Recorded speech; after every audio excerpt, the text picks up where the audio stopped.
At least for me as a photographer, there's nothing that AI would do that my clients would want. I don't know if there's just a way to like survive. Like you have to be willing to eat shit. There does come a point when you need to position yourself as the expert and knowing that like, this is what it's going to take to make the end product make sense. But the key to surviving in those downswings, in those slow times, it makes it so much easier to do when you have cash. What's up? Welcome to the Freelancer's Field Book.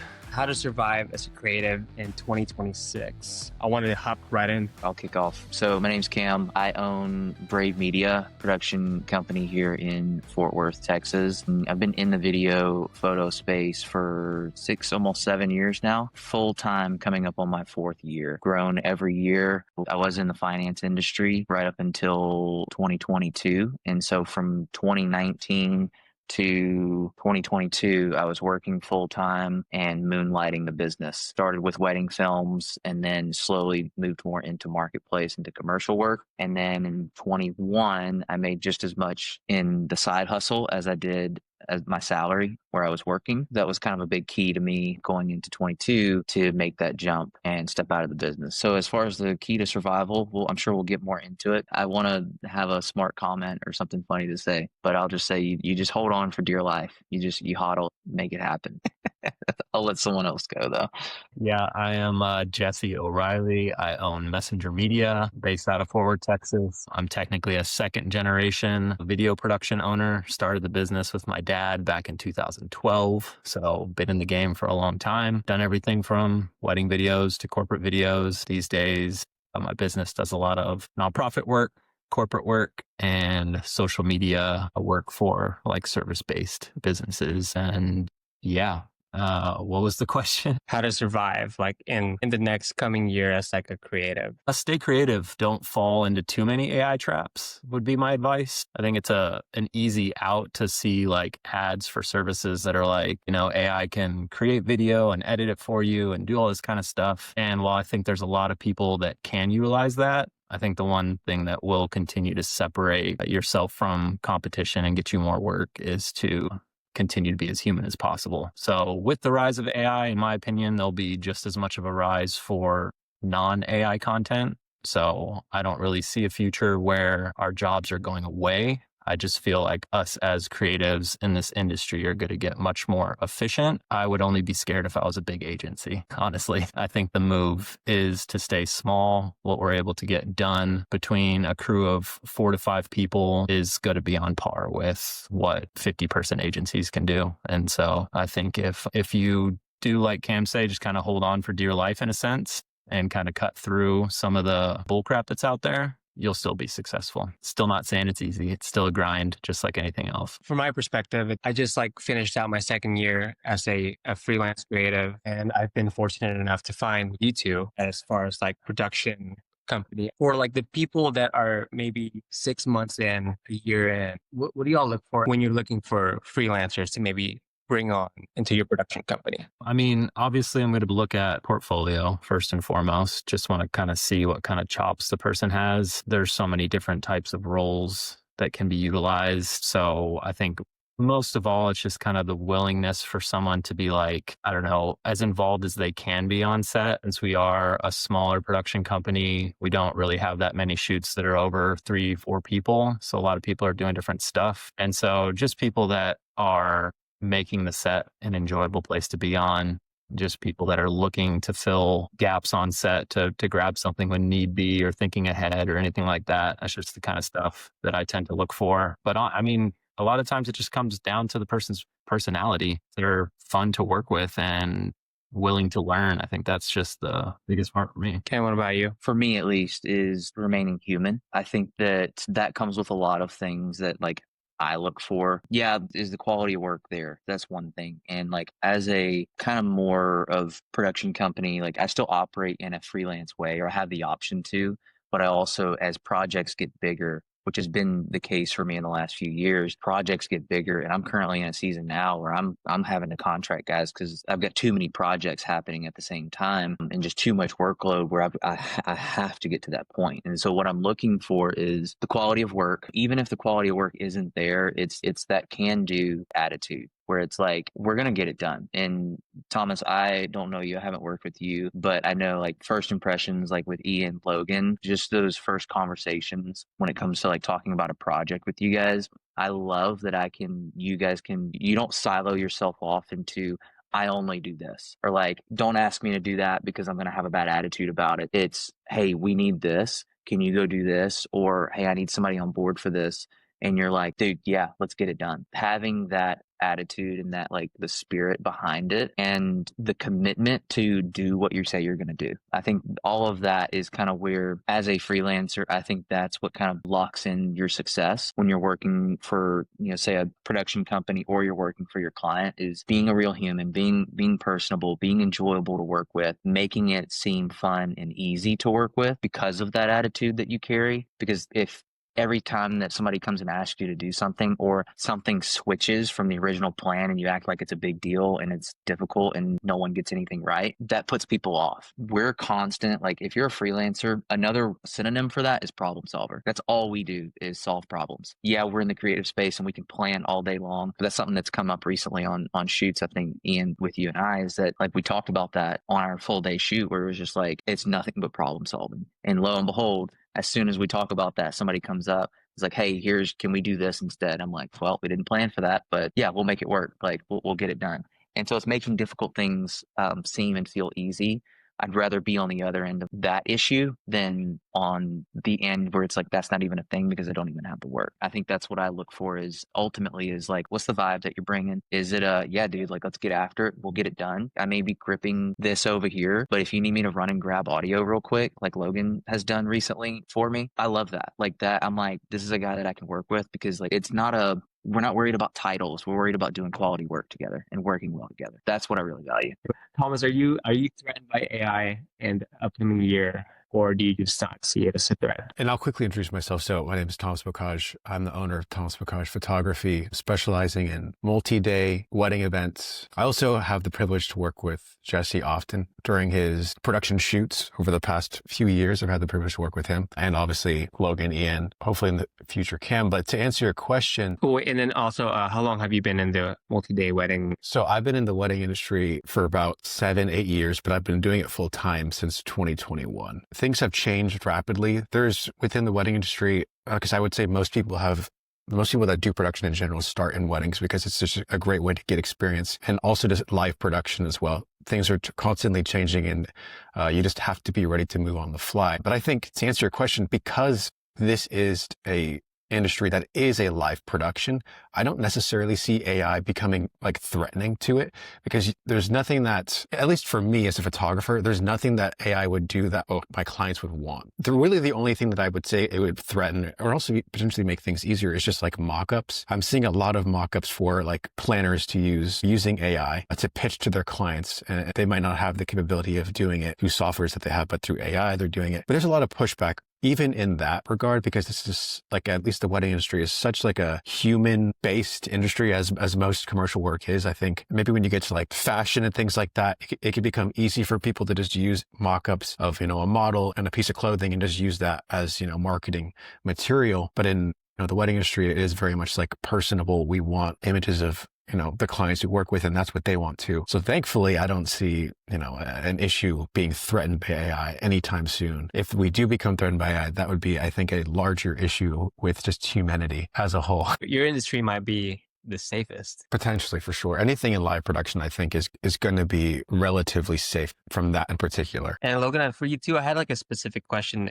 So say you're talking to a freelancer that didn't have the most successful year this year. What is your request on what they need to do beginning of the year to set themselves up for success for 2026? Yeah. What's up? I'm Logan. My company is Digital Sonder here in Fort Worth. I've been shooting full time for 2 years. Before that, inconsistently for about 6. So what was your question again? Yeah. So like you're like fresh into, like you said, you've been shooting full time for 2 years, and we're kind of in that same boat. And so I think we have the best, freshest advice to people that are starting out in their first year, but didn't have like they just weren't successful, or didn't feel like they did the best that they could. So what advice do you have for them going into this next year so that they can be better set up to have a successful year? Kind of echoing what Cam said, just like hang on for dear life. Like that is like a daily thing you have to kind of tell yourself in your head. Like doing this work, I feel like especially in the beginning, you are like tested all the time of just like your just like willingness and your like how bad do you want it? Like that gets tested so much in the beginning. I don't know if there's just a way to like survive. Like you have to want it more the next day than you did the day before. You have to be willing to eat shit in the beginning. Like, and then like you have to go through these just like internal like mind tests of like, is this better than what I was doing before? And if the answer is no, like you have to have that honest conversation with yourself of like, if you look in the mirror and you don't like what you're doing, like you have to be honest with yourself to move on. But on the flip side, like if it gets hard and you don't want it to be hard, like you have to show up every day. Showing up can look so different for so many different people. So it's just figuring out like what are those daily reps that you have to put in to really make your business work and to grow yourself as a creator, but also just like grow in a business sense. What's like something that you've learned this year that you're like, okay, I'm going to set myself up so that doesn't happen in this next coming year? I think the most important thing creatives should look out for is to not isolate themselves. Because the one thing I've learned over the past 4 years is that you have to grow a community. This is a community-based industry that we all have our separate businesses, our separate LLCs, titles, whatever. But those are just, methods for us to pay our taxes, right? The only way to grow in reality is to do it with other people, you run a race with people. And I think oftentimes we're working at home and that can become very comfortable and it's an issue with myself as well. But like you have to go out and be with other people that are doing the same thing as you.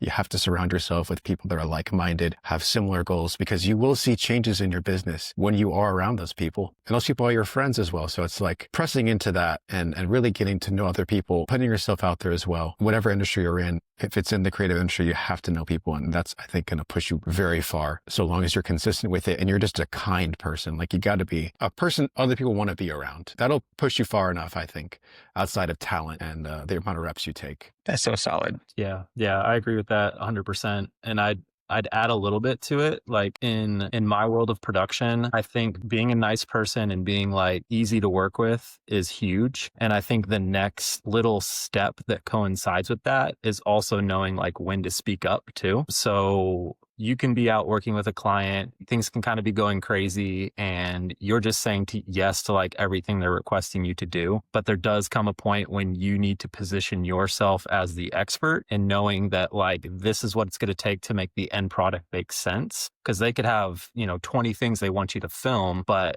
maybe 4 of those things are going to make it into the final product. So I just think there's like a balance as you continue to grow in this industry. Like to go off your question, Ian, it's like if you're getting started, like finding community, being around people, getting connected in the industry is huge. But there will come a time when you start to have to shift. Because that happened with me. Like I feel like I was probably in like, I don't know, maybe a 4 or 5 year streak of just kind of like being a yes man and just getting like trampled over by clients and stuff like that. And finally have a wake up call of like, I've been doing this for a while. Like I know what I'm doing. I know what's going to make the most sense for who I'm working with. So it's time for me to get more involved. It's time for me to kind of like lead the way, because that's kind of the other part of this. It's like getting started is one thing, but then like being a leader for yourself and your clients will really help go a long way, because any business you're working with is going to see the value in someone they can trust. Trust isn't just saying yes. Trust is like, no, I'm going to say the hard thing, even if the client might be caught off guard by it. And, you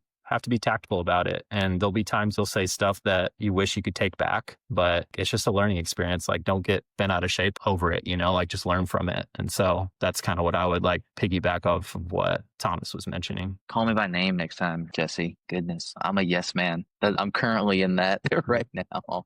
Just with like, it's been an interesting couple of months for me. And I am typically, and I've said this a lot lately, where I'm like, I'm a yes man when it comes to requests and getting things done. And I've got a lot on my plate right now that is, everybody wants their stuff done now. And I'm currently in that place where I'm still doing a lot of work as well. Yeah. I'm doing all of the editing. basically. And that's just because I have not onboarded editors. That's probably the next step in my production house journey. Is I focused on that too early when I was starting. I wanted to build systems and build team before I really had the work, but now the work is flooding in, and I do have good systems, and that has helped the growth because it can handle it. But now it bottlenecks at this point of like finding a good editor and somebody that I know and trust. And the thing is like I have yet to find somebody that I work with. There's great editors out there that are better than me, but I've yet to work with one directly that is like, okay, yeah, I couldn't have done that. That's my challenge just as a business owner and as an editor and as a creative that I face. So I feel a little attacked by your comment.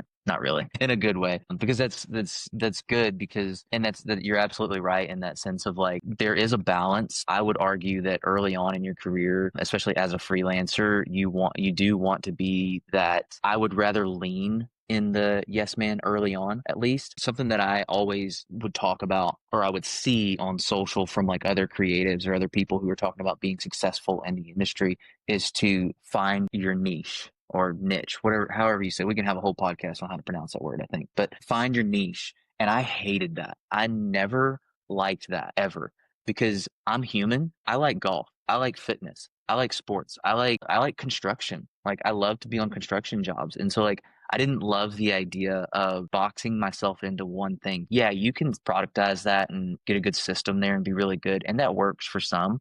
I think that comes later in your journey, potentially. At least is what I found. Like I could probably shift more into and start positioning myself to only doing one kind of work at this point. But I think early on, I would challenge just a little bit and say, okay, where is that balance of like, be a yes man, but also know when boundaries need to come in place, because you will get to that point. I think maybe Ian, some in your journey where you're learning right now is like, okay, I can't keep doing this. I can't keep doing these jobs for this amount because it takes me away from my family, and it's not worth the time to do it. And so there does come that point where it's like, I need the work, I need the portfolio, then I leverage that to take that next step up. So now the next time that client comes and asks me, hey, my prices went up because other people are paying me these prices. They may not be, but you have a little bit of leverage there now. Or when somebody new comes in, you now have a better idea.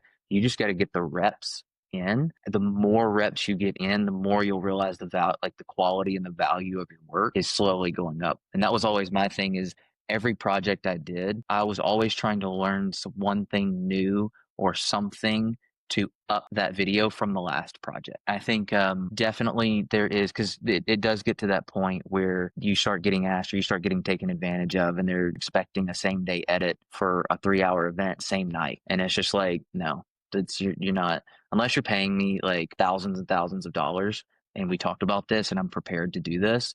But day of, it's not going to happen, because you also protect the industry at that point too. Because there's a point where I think there's disruption that is good, to like Jesse's point with smaller crews, and you don't need these big agencies. I think there's disruption there where with how I run my business, is to challenge some of that status quo that's been in the industry for years. Because I don't know the industry 10 years ago. I come from finance and I was an athlete my whole life, picked up a camera and started learning it and loved business as well.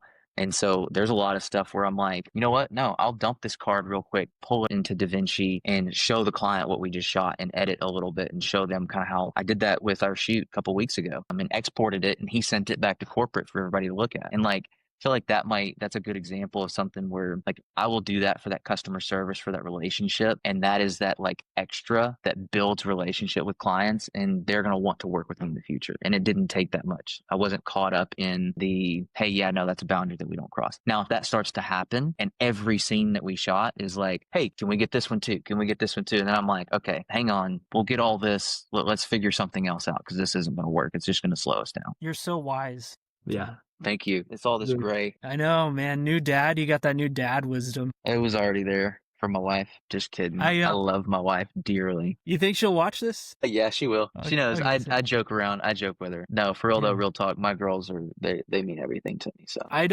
like to add to Thomas's point on community. Like, I think when you're first starting, you get wrapped up in the comparison game. Like, you're just like looking at everybody else's portfolio and just like comparing yourself. It just like kills any momentum, I think. But when you start to look at other people around you as your community, and even a step further of like somebody that you can learn something from and not your competition. I mean, like we joke about like when Ian shows up to a Brave Media shoot wearing a Messenger Media t-shirt, like, yeah, we'll joke about competition, but we don't actually mean like none of us are out to get each other. Like nobody's out here in this particular meeting. Like we don't, like, it's not a bloodbath ever. I feel like we don't even really intersect with clients. Like we're, there's so much work to go around, but especially when you're starting, like just finding a community, finding people that have been doing it longer than you and learning something from them is so important. I think that will carry your momentum way farther and way faster than if you were just, out here trying to undercut and lower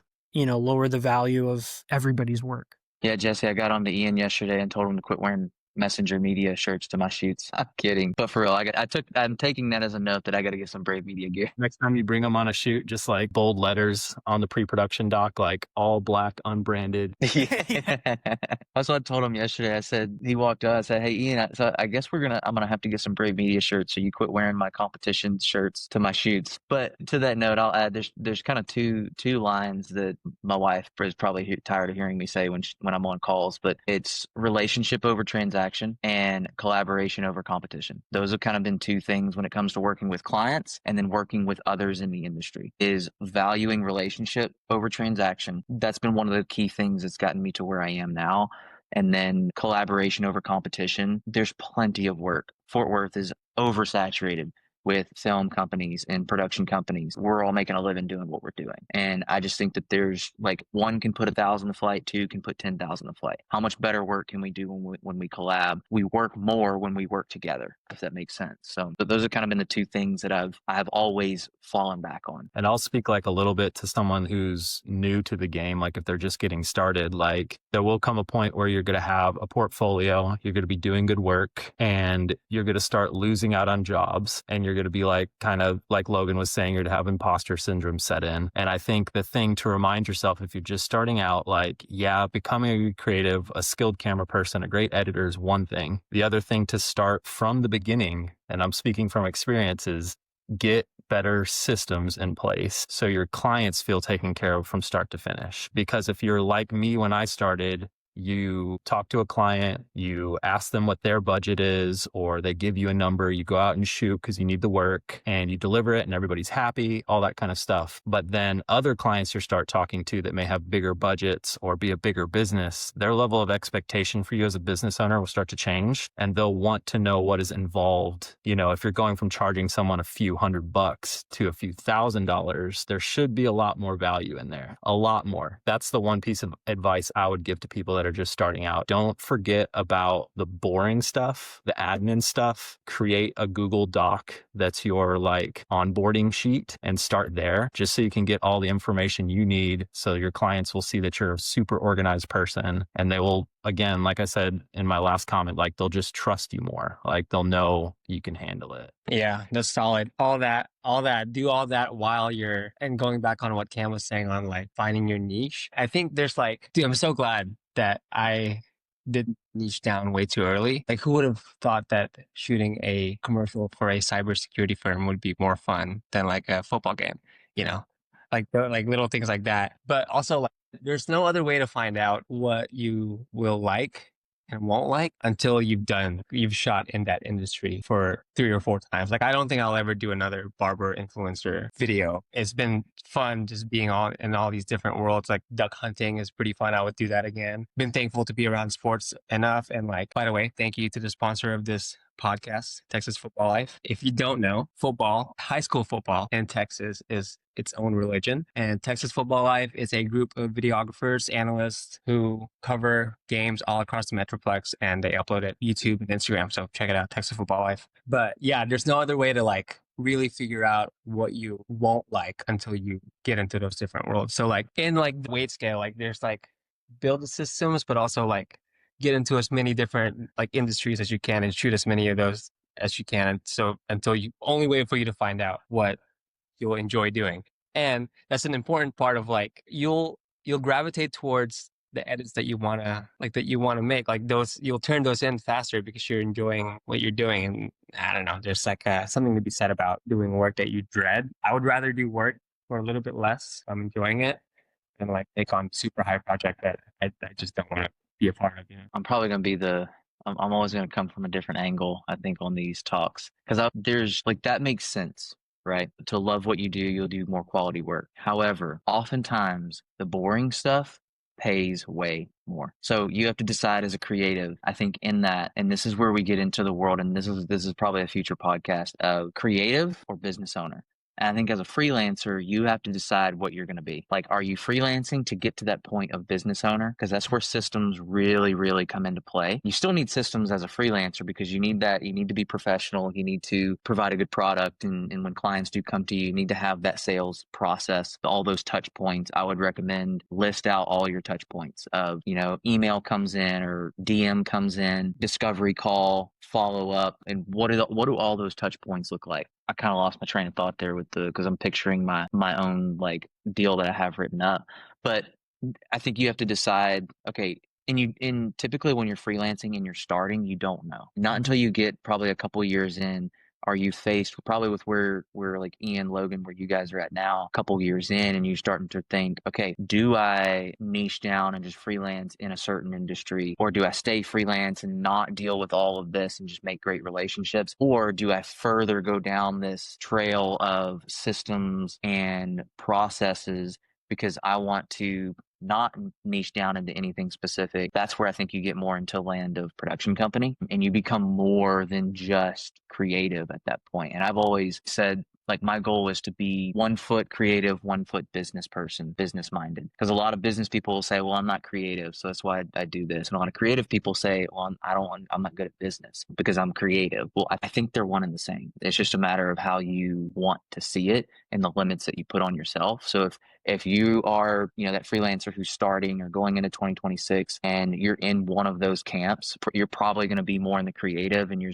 telling yourself, well, I'm not good at business. Get good at business, at least at a foundational level. Like, learn it, listen to podcasts, watch videos, because that is going to help. That's going to be the nuts and bolts of your creative. You can't have great, really good creative that performs really well and have reach and like grow your clientele if you don't have that underlying foundation to build on top of. I think something that doesn't get looked at a lot is, instead of trying to like chase like a industry niche, like I would even say that somebody should reframe, if they're, starting out or whatever, reframe and look at it as like, what solution niche do I have? Like, instead of servicing a specific industry, just creating a system for the types of problems that you can solve with like a more broad service. So to me, I feel like where I'm at, that's where like it's been easier to like instead of wasting time on, like chasing construction companies or whatever, like I can focus on the types of problems that I know that I can solve for other businesses. And that has kind of helped to focus on building those systems and processes and, maybe spending less time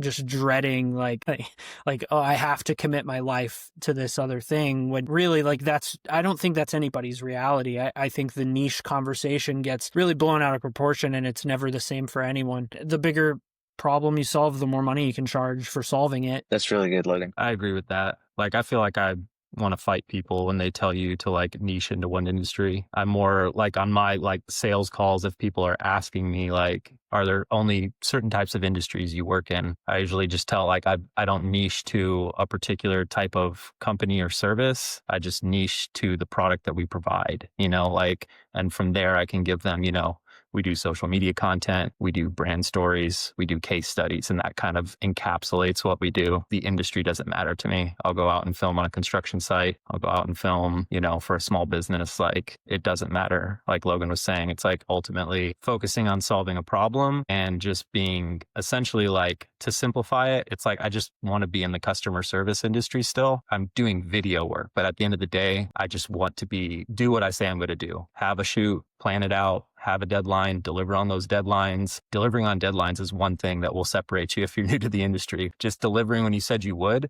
And if that changes, not waiting for the customer to reach out, just being ahead of it and being like, hey, this is what's going on. Should we keep you in the loop? Like all those little kind of things will go a long way if you're starting out. Communication is huge. Yeah. Something else that I always kind of said to myself is we've all heard of under promise, over deliver. And then I heard over promise, over deliver. And like early on for me, that was key. Hey, I'll get this to you by end of week. Boom, it's in their inbox on Wednesday. That is what will separate you from everyone else. Yeah, you got to kind of be competitive about it, like challenge yourself like that. It goes a long way. And I love that it's the niching down on like outcomes or like the service that you provide. I love that because I've got I had somebody come to me, their dad was this like real estate agent guy, commercial real estate, and he needed like a web design and logo rework. And I was like, well, we don't do that, but I can white glove it for you and like get you in touch with, like, I know guys that do logos and stuff. No, like it may take experiences like that to realize like early on that like don't do that unless you are really, really confident in your ability to do that. I will never do that again. I will just put them straight into contact with a logo designer, web designer. Being in creative, you can do so many things. Like I can work up a logo if I really wanted to. Like I know enough of the tools. I can design things, but my intent there was to connect them, like to white glove it, make a little bit off the top. But even that was like, no, it's just not worth it.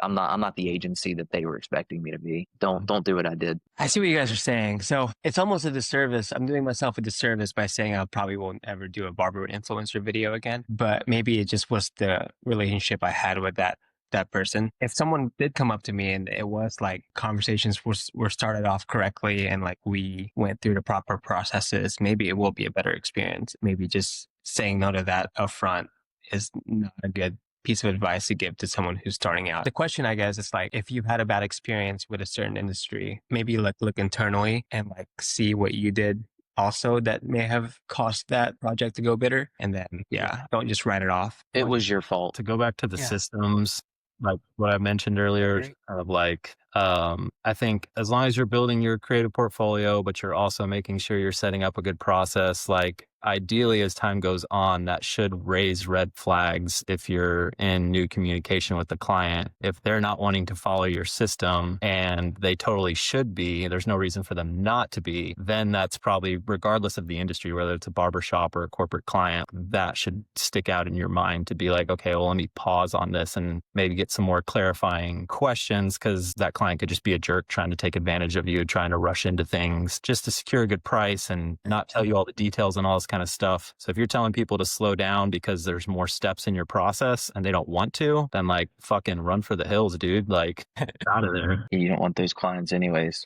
Yeah. I think it's not your client's job to like know certain details. It's your job to communicate a lot of that. And so I think like Cam, like you kind of were joking, it was a little cheeky, but like it is your fault. If there is like, a lot of those things like, just breakdowns with a client, or like you can't approach every situation like it's a personal slight against you. Like you have to really get non-emotional about a lot of stuff. And one of those things is like, just like you have to communicate it, and you have to understand that it is your job to communicate your process. Like the client probably has worked with hundreds of other vendors in their lifetime, and every vendor is going to work differently. So it's your job to communicate those things. And if there is a breakdown, then you have to take the ownership and the responsibility of like, I screwed up, so I can either do better next time or figure out what the relationship looks like. But yeah, sorry, I wasn't saying it was your fault. I was saying basically if you have to clarify now. Yeah, universal you. If you have a bad experience with an industry, most likely it was your fault because you didn't set those boundaries ahead of time, or you said yes to something that you knew. I think I was telling Logan this. I think I was telling you this, that like, no, I was telling a friend that if a client calls me, it was another friend. We're colleagues. When a client calls me, if I am not jumping to the phone to answer that call, they're not paying me enough, or like we don't have a good enough relationship. But if a client calls and I'm like, and that's my response, I'm like, I don't want to talk to them, then either I drop the ball on something or they're not paying me enough to do what I'm doing. And by default, you're probably dropping the ball on things in another way. Ian, I will say I did also have a bad experience with a barber, so maybe it is that industry. Maybe barbers just suck. Yeah, maybe barbers just suck. There's a little bit of truth there. But look, another industry, since we're on this note, is I learned very early on that I do not want to work with real estate agents. Dude, preach. And because one of my very first clients was a custom home builder. So I was very fortunate to like work with them for years and avoided, and I got to see kind of from the outside in, because early on tried to like do some real estate stuff, but realizing that real estate agents with the commission they're making, they're It's a trying race to, the bottom. dude, it is, yeah, it's crazy. Thomas does some real estate stuff, I think, right, Thomas? With Jesse, I'll go on. With Jesse, okay. It's home builder too, not realtors. I don't Okay, ever right. work with realtors. Yeah, no. Can I add something? I mean, unless you want to make $150 to go film a walkthrough of a house for 4 hours. But hey, that's the thing though, is like you also, like, as a freelancer, to our point that we're talking about, you have to be willing to do that. I think, like, to start, like, if you have no portfolio, the first videos I ever filmed were with a GoPro and an iPhone 10. I believe $300 for 3 videos, $100 a pop, and they are awful. They are so bad to go back and watch. But that's where I started. Like the first wedding that I actually ever got paid, it was the second wedding that I ever did, got paid $500. And I had a GH5. I bought a GH5 with my tax return that year, shot one wedding for free, learned a lot. And then the second wedding I ever shot was people that I didn't know. And I'm sitting out in this field with these sunflowers and the couples over here and this photographer, this like extremely professional, high level photographers over there. And I'm sitting here with my camera. Second wedding, second paid job I've ever done, a GH5, just the GH5, nothing else, and sweating. This is June in the middle of Texas. I've got a button up shirt. I've got like these leather shoes that I have sweated completely through. And I'm sitting in this field and I'm like, yeah, I don't think this is for me. Like, I think I don't like this. I didn't like how I felt. Like, you have to be willing to do those kinds of jobs, and kind of to your point earlier, Logan, like, face those things, do those things, and like to come around and say, okay, I like this. I don't like this. I don't like this. I like this. You have to be willing to do what you don't like to figure out what you do like, and be willing to, know. yeah. And be willing to grind for the portfolio early on, and then leverage that. Like, that's where the business mindset comes in. Leverage that stuff. I'll add one thing to that. And this actually goes perfectly after what you said, Cam. A lot of this, and also back to the original question of like, if you're telling a person that's new or going to start or in 2026, you have to have mental toughness in this. If you're just going to be a freelancer in general, business owner, oftentimes I like to think of like our journeys similar to the journeys of professional athletes. There's going to be ups and downs. You know, there could be injuries, whether that is like a financial injury, there could be stuff in your personal life that's going to affect your business that are completely out of your control. You have to be able to be mentally tough to get through the peaks and the valleys, because those are going to happen. And also to do work that you may not want to do at first, but you have to do to build a portfolio. And also just grow your people skills as well. Because oftentimes, like, if you find people that you don't want to work with, or identifying red flags, just being really good with people, like reading a room, reading people's, body language when they're talking to you, even over Zoom, it's easy to tell if like, okay, I'm going to work well with you, or maybe this is not a good fit.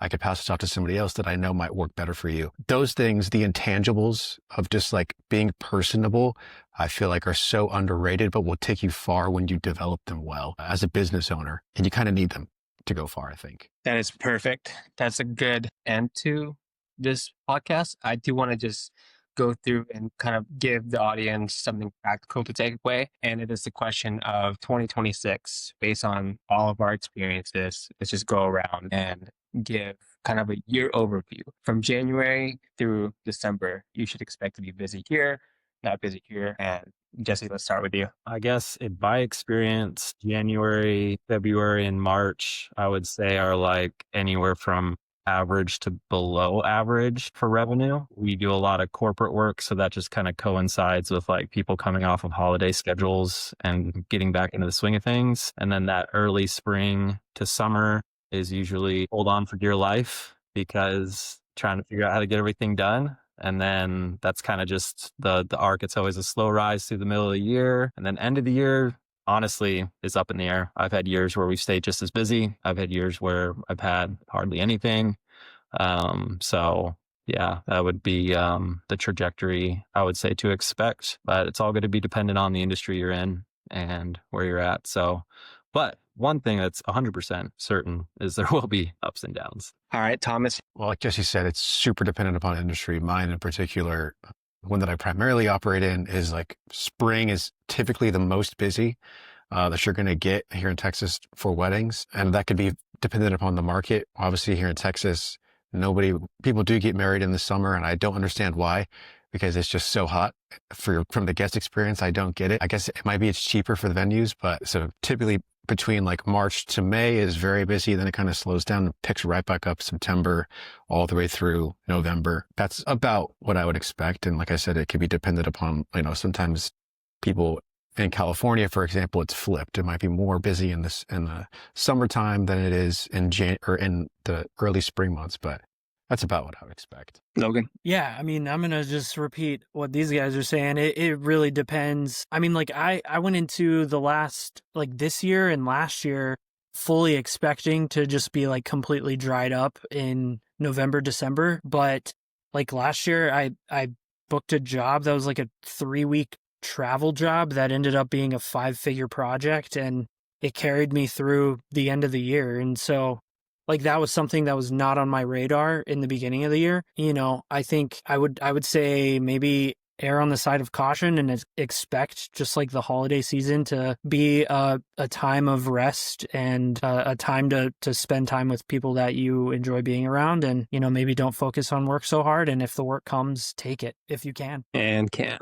Yeah, so I'll get a little practical with this one. This one's going to be chock full of some goodies for our freelancers surviving 2026, I think. There's a lot of good stuff in here. I think, yeah, it depends on your clients. It depends on the kind of work that you're doing, because I've had busy seasons in all seasons. Typically, in my experience, the end of year, beginning of year is slow, and end of summer is slow as people are getting back from vacation, getting back into kids are starting school, but everything else around it is pretty busy. Usually spring, fall are the seasons, and then even early to midsummer, depending on the type of clientele that you have. I think too, though, it just depends, because I'm anticipating this busy fall to just go right through the end of the year. There's some stuff that we're bidding on and working on that will keep us extremely busy December, January, February. So this will be the first year that I think I will probably work really hard through the holiday season, unfortunately, because this year my goal was to stack cash and save for the downswings, and I want to be able to take that time off, but it doesn't look like we're going to be able to. To that note is my final piece of advice, I think, for surviving as a freelancer, not just in 2026, maybe it's the focus in 26 to survive going into 27 for freelancers out there, is to stack your cash, take profit. I get it. Being a freelancer, you're just trying to pay bills and make it by. So what you make on projects is what's hitting the bank account, and you're paying bills and you're surviving. But the key to surviving in those downswings, in those slow times, it makes it so much easier to do when you have cash available to pull from. You don't sweat those as much, because what I've found, at least for me, is things go up and down. They always go up and down. But I want to be on that roller coaster. When I'm going down, it's not as far down as the last time it swung down for me. And so when I swing up, I want to go higher. I can only go higher on the upswing if I truly, like that momentum in the downswing, I allow myself to truly take the time that is a little bit slower to rest, to strategize, to plan, to work on internal stuff. So that way, when the upswing does come, I have way more momentum to take advantage of it and make more off of it than if I were a struggling artist in that downswing trying to fight the decline as much as I can. And you can't do that as well if you aren't taking profit, setting cash aside, at least initially, and just having a nice little, maybe a couple $1,000s that are like 3 to 5 to 6 months worth of just basic expenses for you as a freelancer. That will help in those downswings to rest up, plan, and get ready, because the next swing is going to come. Yeah, that finance background coming in clutch. Hey, I got it. You want to talk money? We can talk money. So, well, that's it for this episode, guys. If you found any value in it, consider subscribing. We're going to be trying to do this, on a more consistent basis. Any questions you may have for any one of these guys, just comment down below, and then I'll let them know. Unless they're watching it too, they'll probably hopefully see it and answer on their behalf. I haven't told anyone this, but next week, the next episode, the topic will be ensuring client satisfaction, talking onboarding, a little bit about what we talked about today as far as like processes go and maybe not saying yes too often or, too quickly, and things to do in production and post-production to ensure that the client is happy. But yeah, thank you guys for listening. Anyone have anything to say before we log off here? No, I forgot we have other podcasts to do. I feel like I gave all my goodies away in this I one. think it's a good one, but it'd be good to dive deep into like, Cam is gonna start charging. Yeah, well, hopefully we can I get gotta some- start studying for these. Yeah, no, this was great, man. Yeah, give me the topic sooner so I can plug it into chat and see how to respond. We have a weekend's up, or I don't know. Next week seems like a pretty busy week for all of us. So yeah, hopefully we can squeeze it in. But if not, I don't know. Maybe bi-weekly. It doesn't have to all be us. It can just be one or two, at least two of us. I think I think we should get some Ian solo episodes mixed in there. Yep. maybe one of the weeks where everybody is busy. I gotta keep this thing alive, right? Yeah. And he just talks trash about all of us while we're gone. Yeah. That's what I'm really here for. He wears his own production company name. It just says Ian. More like scared media. Goodbye. Yeah. Can we leave? Are we done? Yeah. All right. Yeah. We'll see y'all later.